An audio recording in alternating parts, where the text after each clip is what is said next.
Well, there on the economy, we should say all of this comes with a looming tax fight in Congress. The Democrats want to revamp the tax structure and get rid of some of the loopholes that the wealthy and corporations enjoy to pay less taxes. And it may surprise you to learn that one of the universally accepted richest guys in the world, Warren Buffett, feels he pays too little by percentage.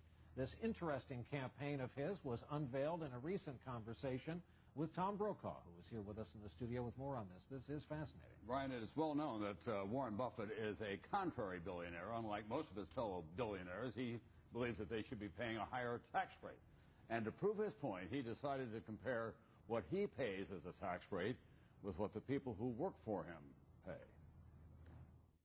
Is this what you had in mind when you were 17, Warren? Well, in a very, very, very general way. It is no secret that Warren Buffett, the Oracle of Omaha and the world's third richest man, doesn't have a great deal in common with his fellow billionaires. Here you are hitting against Bob Gibson. Right. But amidst the sports memorabilia and the modest office that is the nerve center of his empire, Buffett sees a fundamental injustice that he says touches all Americans. The taxation system has tilted toward the rich and away from the middle class in the last 10 years. It is dramatic, and I don't think it's appreciated. And I think it should be addressed. You've gone very public with this. Right. You've talked about in your own office, for example, you pay a much lower tax rate with all of your wealth than, say, a receptionist does. That's exactly right, Tom. And I think the only way to do it is with specifics. And in our office, 15 people cooperated in a survey out of 18. I didn't make anybody do it. And my total taxes, paid payroll taxes plus income tax, mine came to 17.7%. The average for the office was 32.9%. There wasn't anybody in the office, from the receptionist on up, that paid as low a tax rate. And I have no tax planning. I don't have an accountant. I don't have tax shelters. I just follow what the U.S. Congress tells me to do. It's tax season, and while many of us may have to pay up this year, the social media site Facebook is reportedly getting a ton of cash back from the government. Peter Doocy, live with the details now. Peter? And Doug, folks all around the world use Facebook for free, but that company still manages to make a lot of money, about $1.1 billion in profit just last year, just here in the United States.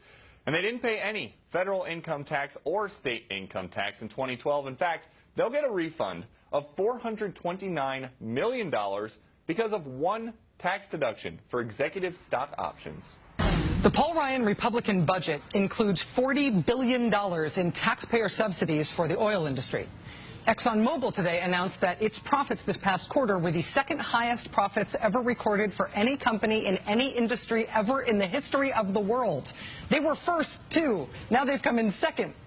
Exxon made $10.7 billion in profit in 3 months, which means that since I started this segment, Exxon has made this much money, that many dollars in profit.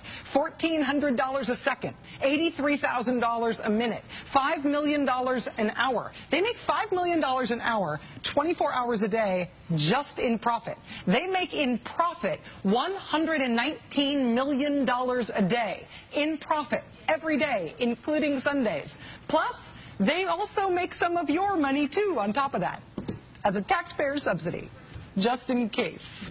We're helping them, what, save up for a rainy day fund or something?